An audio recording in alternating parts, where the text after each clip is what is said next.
दूसरा, आप इतने बलशाली थे, आप ईश्वर की संतान हो। श्री राम जिनके पिताजी दशरथ थे, किसी ने कहा कि वो भी शिकार किया करते थे, राजा महाराजा शिकार किया करते थे और शिकार करके इसका सेवन करते थे। तो भाई मैं मानता हूं राजा महाराजा शिकार किया करते थे, जिसमें श्री राम के पिताजी श्री दशरथ भी हुआ करते थे। उनका भी हमने पढ़ा है, देखा है कि वो शिकार किया करते थे। श्री राम ने भी एक हिरण का शिकार किया था। मैं मानता हूं आपकी बात, क्योंकि ये लिखी हुई है और इसे साहित्यिक सत्य है, बट ये कहीं नहीं लिखा हुआ है कि वो शिकार करके उसको खाया करते थे। ये आप बता दीजिए कि कहीं पर भी लिखा हो कि राजा महाराजा श्री राम या दशरथ ने शिकार करके उसको खाया हो, पका के खाया हो। ये कहीं पर भी नहीं लिखा हुआ। अच्छा, ये मांस मदिरा क्यों आपके अंदर चली गई, ये मैं आपको बता देता हूं। और राजा शिकार क्यों किया करते थे? भाई राजा एक प्रजा का पालक हुआ करता था। जैसे आज सरकार है, सरकार की सारी जिम्मेदारियां होती है, वैसे ही उस टाइम पे राजा की सारी जिम्मेदारियां होती थी, हर जनता की रक्षा करने के लिए, दुखियों का दुख दूर करने के लिए, धर्म की रक्षा करने के लिए। तो जब हिंसक जानवर हुआ करते थे, ये शेर भालू, आपके सियार, शेर भालू सियार, तो ये आपके जिस टाइम किसान हुआ करते थे तो किसानों की फसल को नुकसान करते थे। जंगली सुअर, शेर था जो गांव के बीच में जहां जनता रहती थी वहां के बच्चों को उठा लेता था, लोगों को मार दिया करता था, खूंखार शेर हुआ करते थे। तो एक राजा का ही कर्तव्य होता था कि वो अपनी जनता की रक्षा करे, और उसकी रक्षा के लिए वो उसका शिकार किया करता था। ये प्रूफ है और ये सत्य बात है, ये सत्य बात है। जनता की रक्षा के लिए उसने उसका शिकार किया। ये कहीं नहीं है कि उसको वो शिकार क्यों करता था, अपने खाने के लिए। ये गलत बात है, आपकी मनगढ़ंत कहानी हो सकती है, बट ये नहीं है, और मैं ये आपको प्रूफ कर चुका हूं और आपको मानना होगा। अच्छा, क्षत्रिय समाज में ये क्यों प्रथा चल गई शराब की और मांस की?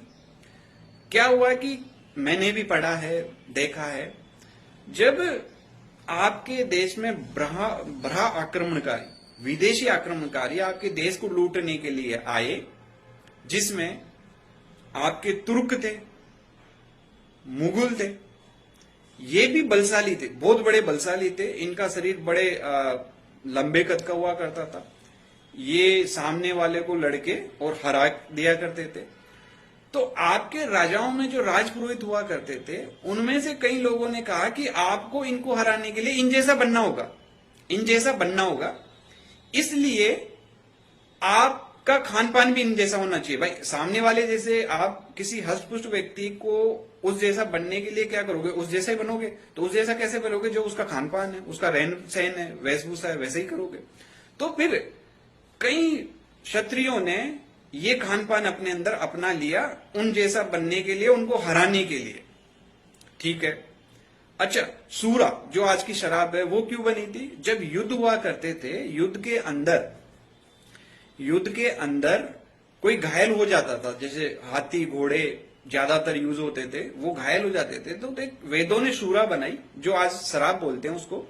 वो इसलिए बनाई कि आप एक घायल हाथी या घोड़े का इलाज कैसे कर सकते हो। उस टाइम पे तो ये आपके डॉक्टर नहीं थे ना, वेद ही थे। तो उन लोगों ने सूरा बनाई ताकि उसको, जानवर को, एक हाथी को पिला के, घोड़े को पिला के, और उससे वो मूर्छित हो जाता था और उसका वो आसानी से इलाज कर देते थे उनके घावों पे। क्योंकि युद्ध में तो पता नहीं चलता ना कि सामने जो आप वार करोगे वो जानवर के, उस हाथी के लगेगा, घोड़े के लगेगा, या उन दोनों पे बैठे हुए योद्धा पे लगेगा, ये नहीं पता रहता, सिर्फ वार करना होता है। तो ये प्रूफ ये हुआ कि शूरा बनी है उन जानवरों को, विशाल जानवर जिसको आप कंट्रोल नहीं कर सकते थे, इलाज करने के लिए घाव के टाइम पे, इसलिए उनको पिला के उनका इलाज किया करते थे। अच्छा, उसी का एक फिल्टर हुआ जो इंसान के भी घाव होते थे, तो इंसान का भी इलाज करने के लिए, उसका दर्द कम करने के लिए इन्होंने क्या किया, उस सूरा का एक फिल्टर निकाला, मतलब एक उससे अच्छा रूप, जो शराब कहलाई, वो इनको थोड़ा थोड़ा पिलाया करते थे, जिसकी वजह से इनको दर्द कम हो और इनका इलाज हो सके। तो मैंने आपको दोनों प्रूफ कर दिया है कि पहले शिकार करके खाया नहीं करते थे राजा महाराजा, सिर्फ जनता की रक्षा करते थे, इसलिए खूंखार जानवरों को शिकार करते थे। दूसरा, शराब उन योद्धाओं और जानवरों के लिए बनी थी सूरा, जिसके लिए उनके घावों का इलाज कर सके। अच्छा, अब वो ना तो युद्ध है, अगर प्रेजेंट की हम बात करते हैं तो, और ना वो राजपाट है। तो मैं क्षत्रिय समाज से कहना चाहता हूं क्षत्रिय समाज के राजपुत्र राजपूत उनको कहना चाहता हूं, भाई आपने वो परंपरा को कंटिन्यू क्यों रखा? और कंटिन्यू रखने की वजह से आज आपकी वो शक्तियां हैं, देवीय शक्तियां, जो सिर कटने के बाद में भी धड़ लड़ा करते थे, वो नष्ट हो गई। या तो आपको मानना पड़ेगा कि वो मनगढ़ंत कहानियां थी राजाओं महाराजाओं की, और अगर ये नहीं मानते तो ये मानना पड़ेगा कि कोई देवीय शक्ति हुआ करती थी जो उन क्षत्रियों में हुआ करती थी, और वो आज पूरी तरह से नष्ट हो गई। और नष्ट क्यों हो गई? क्योंकि किसी भी देवता को आपके ये मांस और शराब पसंद नहीं हो सकते, कहीं पर भी नहीं हो सकते।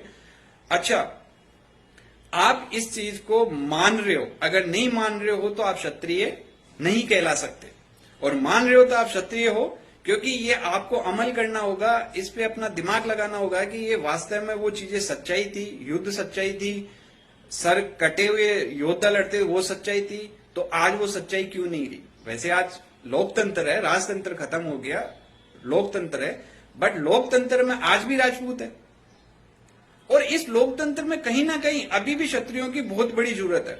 अच्छा, किसी भी क्षत्रिय को आपको जनता की रक्षा, धर्म की रक्षा और जरूरतमंदों की सेवा के लिए किसी भी पोस्ट की जरूरत नहीं है। अगर आपका जन्म एक क्षत्रिय परिवार में हुआ है तो आपको जन्म सिद्ध अधिकार हैं, आपके पास वो सारे अधिकार स्वतः ही मिल जाते हैं, क्योंकि आपका जन्म एक क्षत्रिय परिवार में हुआ है। तो आप तन मन धन से अपना कर्म करो, और कर्म यही है, जनता की रक्षा करो, धर्म की रक्षा करो, अन्याय के खिलाफ लड़ो और जरूरतमंदों की सेवा करो, तो ही आप क्षत्रिय हो। वरना आपको क्षत्रिय कहलाने का कोई हक नहीं है। हर कोई कह सकता मैं भी क्षत्रिय हूं। क्षत्रिय का कर्म करके दिखाओ, आप उसकी पालना करके दिखाओ, तब दुनिया मानेगी। और आज भी दुनिया को क्षत्रिय समाज में बहुत विश्वास है। कुछ लोगों ने विश्वास खो दिया है, क्योंकि आप मांस और मदिरा के इसके चंगुल में फंस गए हो। कहीं पर भी आप सबको पता है कि मांस और मदिरा से हमारे पित्तर रुष्ट होते हैं, और पित्तर जो शक्ति होती है वो दूर चली जाती है। तो आप एक साधारण इंसान हो, फिर आप क्षत्रिय कहलाने लायक नहीं हो। ये सही बात है। अच्छा, मैं क्षत्रिय समाज से अभी प्रार्थना ये कर रहा हूं, आपको इतनी सारी बातें बताई, किताब के माध्यम से भी, इतिहास के माध्यम से भी, राजा रजवाड़ों के माध्यम से भी, श्री राम के माध्यम से भी। अब आप जो शराब और मांस है उसको अपनी परंपरा से हटा दीजिए। मैं आपसे हाथ जोड़ के प्रार्थना करना चाहता हूं, क्योंकि आज भी जनता आपकी ओर देखती है कि आज कहीं पर भी, जैसे पहले गांव में बड़ा पेड़, कहीं पर भी बड़ा पेड़ देखा होगा आपने, तो वो बड़ा पेड़ हुआ करता था, उसके नीचे आपको बहुत सारे जानवर मिले होंगे, जिसमें गाय भैंस, आपके ये तोता मैना, मोर, सारे जानवर जितने भी गांव के आसपास रहते थे उस पेड़ के नीचे ही रहते थे। अच्छा, कहीं पर भी ये भी सुना होगा अपने बड़े बुजुर्गों की कि पहले ये हुआ करता था कि कहीं पर भी लोग कहां बसते थे? अदर समाज के, जहां पे क्षत्रिय समाज हुआ करता था, जिस गांव में क्षत्रिय समाज हुआ करता था, तो उस गांव में जाके लोग बस जाते थे, क्योंकि उनको पता है कि वो क्षत्रिय हमारी रक्षा के लिए है। अगर हमारे पे कोई आंच आएगी तो सबसे पहले वो आंच खुद पे लेगा। ये सत्य है, आप अपने बड़े बुजुर्गों से पूछ लीजिए, और ये सत्य है, इसको कोई जुटला नहीं सकता, और ये मानना होगा हम सभी को। तो वहां पे वो बसते थे, क्यों? उनको पूरी उम्मीद और आशा थी, और आज भी है, कि सबसे पहले, आज भी कहीं पर भी देखो किसी की दोस्ती में, तो एक जैन समाज में मेरे मिलने वाले थे, बहुत बुजुर्ग हैं, तो वो हमें बताते थे, जब मैं स्टूडेंट था, कि बना जब हम पढ़ते थे ना, तो हमारे पिताजी हमसे पूछते थे कि अभी तुम्हारे दोस्त कौन कौन है, तो हम बोलते थे कि ये है, वो है, ये है, चलो ठीक है। दोबारा पूछते थे कि अब तुम्हारे दोस्त कौन है, थोड़े समय बाद में। फिर 2-3 टाइम के बाद में, जब तीसरे टाइम पे हम बताते थे कि अब तुम्हारे दोस्ती में कौन कौन है, मित्रों में कौन कौन है, तो हम कहते थे कि हाँ, एक राजपूत भी है। तो वो बड़े खुश होते थे। अब हम पूछते थे हमारे पिताजी से, मतलब वो जैन साहब बता रहे थे कि हम अपने पिताजी से पूछते थे कि आपने 3 बार क्यों पूछा, और मैंने 2 बार बताया कि मेरे मित्र ये है। बोले बेटा, तूने 2 बार में ये नहीं बताया कि तेरे कोई मित्र राजपूत भी है, और तीसरी बार में बताया कि अब हम, मेरे एक मित्र हैं जो राजपूत है। तो अब हम चिंता मुक्त हो गए। चिंता मुक्त यानी सारी समस्या की जड़ खत्म हो गई, क्योंकि अगर क्षत्रिय राजपूत किसी का मित्र होता है तो वो अपनी मित्रता निभाता है, और उस मित्र पे अगर कोई आंच आती है तो सबसे पहले वो आंच खुद पे लेता। और आज भी इसके उदाहरण है बहुत सारे, और आपको मानना होगा, सभी समाजों को भी मानना होगा। क्षत्रिय समाज आज भी जो प्योरली क्षत्रिय है, जो अपने आदर्शों पे चलता है, श्री राम के अनुयायी है, जो अपने श्री राम को अपने आदर्श मान के चल रहे हैं आज भी, जो उनके पूर्वज थे, वो आज भी अपना कर्म और धर्म यही समझता है कि मैं दूसरों के लिए बनाऊं, अपने लिए नहीं बनाऊं, धर्म की रक्षा करनी है, दूसरों की सेवा करनी है, रक्षा करनी है, कैसे भी। तो ये प्रूफ होता है इससे।